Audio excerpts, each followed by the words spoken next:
Hari ini Toyota CHR Hybrid ini udah improvement pertama dan dilengkapi dengan body kit modelista. Waduh, keren banget ya. Karena dari tadi meskipun nggak dengar suara mesin, ini hybrid ya. Jadi aku sengaja nyalain AC, ternyata nggak habis-habis baterainya. Nyala nggak ada suara mesin ya. Asik tuh. Average-nya dia di 23,1 km per liter. Kalian bayangin. Halo Sobat Koko Mobil, welcome back to our channel. Kembali lagi dengan Koko Timothy Rubino. Yuk, kita hari ini mau bahas hybrid yang menarik banget. Kita akan bahas banyak teknis. Ikutin terus videonya sampai habis.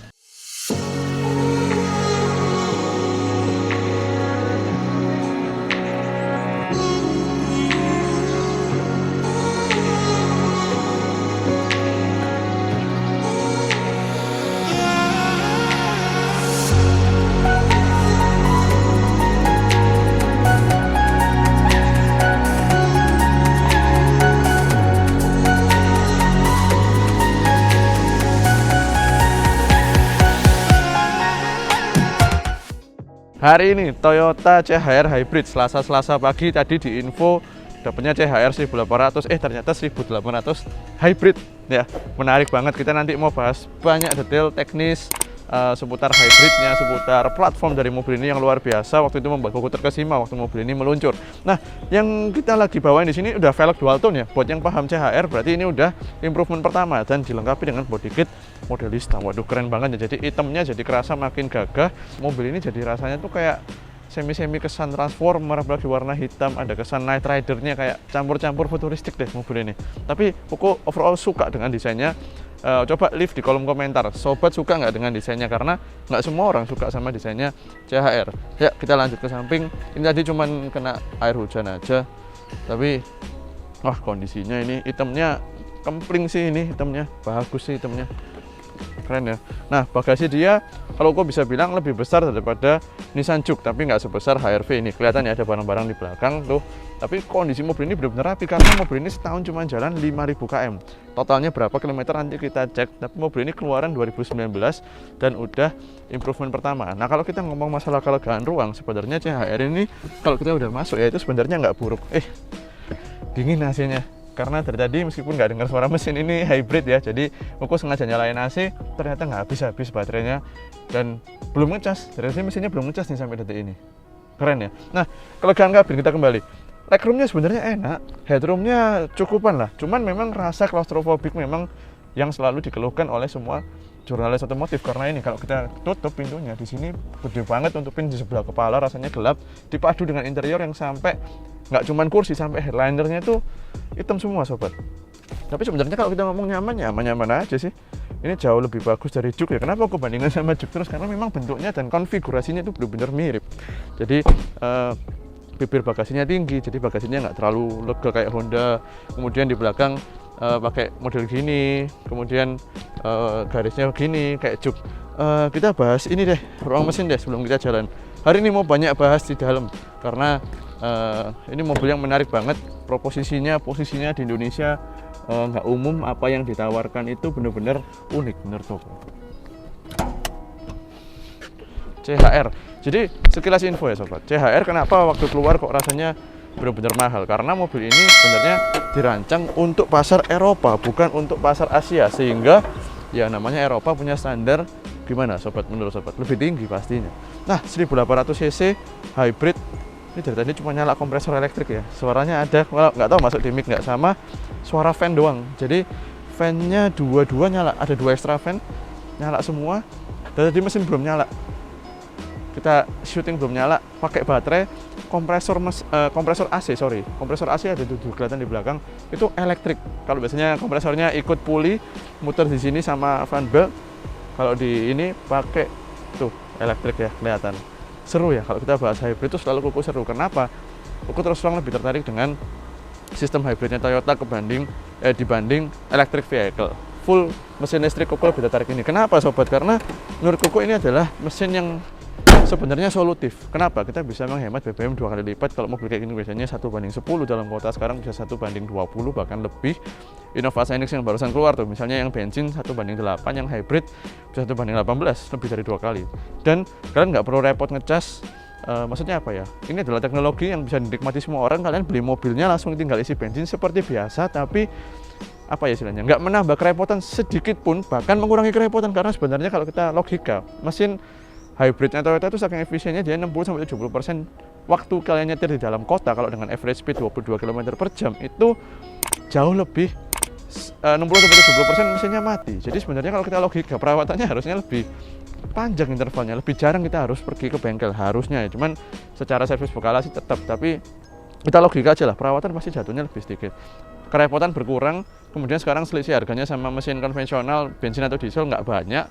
Terus dia punya efisiensi bahan bakar yang kita bisa nikmati secara langsung ketika kita beli. Jadi kalau mobil listrik harus pasang wall charger, kemudian harus upgrade listrik rumah, kemudian kalau kita lagi di luar kota nggak bisa ngecas, belum siap lah infrastrukturnya. Tapi kalau hybrid itu solusi yang langsung bisa kalian nikmati, dan itu hasil engineering dari Toyota yang sudah 22 tahun lebih, bahkan Prius dari 97, berarti sudah 25 tahun lah. Oke, banyak bahas teknis ya hari ini, nanti di dalam kita bahas lagi. Oke lah, kita nyetir aja masuk karena banyak yang menarik dari platformnya, dari powertrainnya. Koko pengen bahas teknis, hari ini lagi pengen ngomong. Let's go.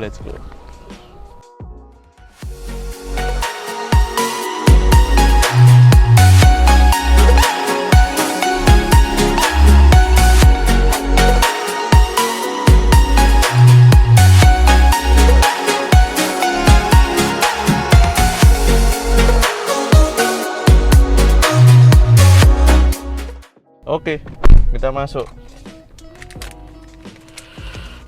2019. Wih. Nyala nggak ada suara mesin ya? AC coba kita nyalain dual zone AC-nya.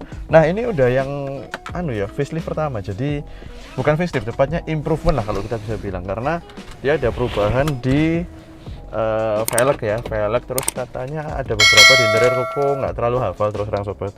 Terus ini mumpung kita lagi pegang STNK-nya, pajaknya 6,5 juta. Jadi meskipun hybrid belum elektrik nggak ada insentif gitu ya. 2019 berarti pemakaian 3,5 tahun lah. 3,5 tahun pemakaian di 17.000, berarti setahun 5.000 ya. Levelnya level mobil mewah berarti ya kalau setahun 5.000. Hybrid vehicle 1800 cc, pajak panjang bulan 10 tahun 2023. Jadi masih punya 9 bulan lagi panjang ya. Kehitung pajak baru lah ini. Tuh, kita electric parking brake kita turunkan, masuk di monitor kebaca ini baterai yang menggerakkan motor gitu.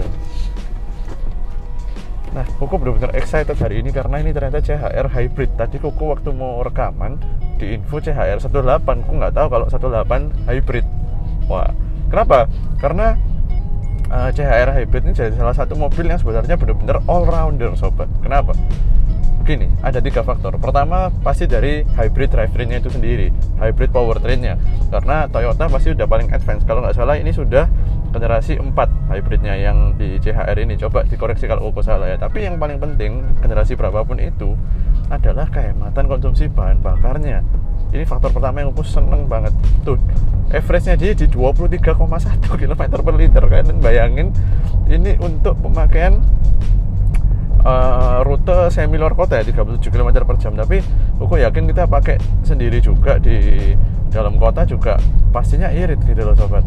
Kenapa? Karena hybrid itu justru dia bisa mengkonversi energi dengan baik ketika kita berada di tengah kemacetan atau traffic yang stop and go.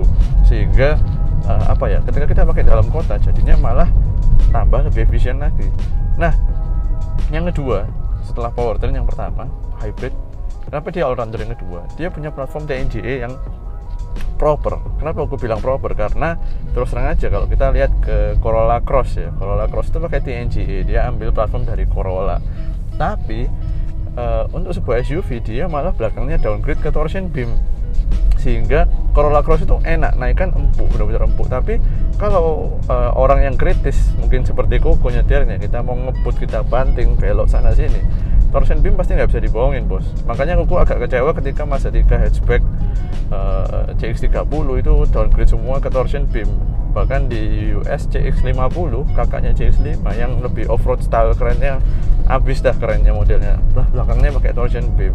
Kata Mazda sih, argumen mereka torsion beam yang dirancang dengan sempurna, hampir sempurna, itu lebih baik ketimbang multilink yang atau independen ya di suspensi belakang yang tidak diperhitungkan dengan baik. Ya benar sih, tapi tetap nggak bisa menggantikan lah. Yang namanya Multilink itu punya naikan atau bandingan ketika kita duduk di belakang, terutama itu rasanya rasa mobil mewah, rasa advance gitu sobat.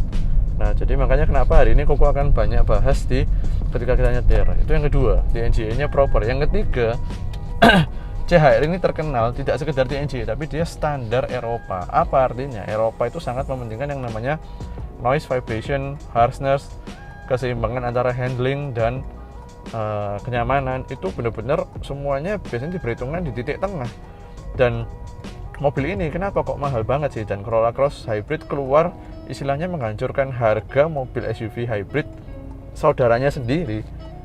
Karena memang Corolla Cross Hybrid dirancang untuk pasar Asia Tenggara. Nah makanya ketika Corolla Cross Hybrid barusan masuk ke Jepang dan masuk ke Amerika, langsung dia penggerak belakangnya ditambahin jadi all wheel drive-nya jadi hybridnya all wheel drive, all wheel drive, jadi belakang dikasih motor listrik, dan dengan kombinasi itu dia belakangnya sudah jadi Multilink sobat. Ini kita injek ya, langsung ya, kita mau ke 40 tuh 50, ini jegas cuman sepertiga lah, nggak sampai 25%, nah, langsung 60. Jadi hybridnya meskipun kombinasi powernya nggak gede, tapi torsinya untuk dalam kota itu enak sobat.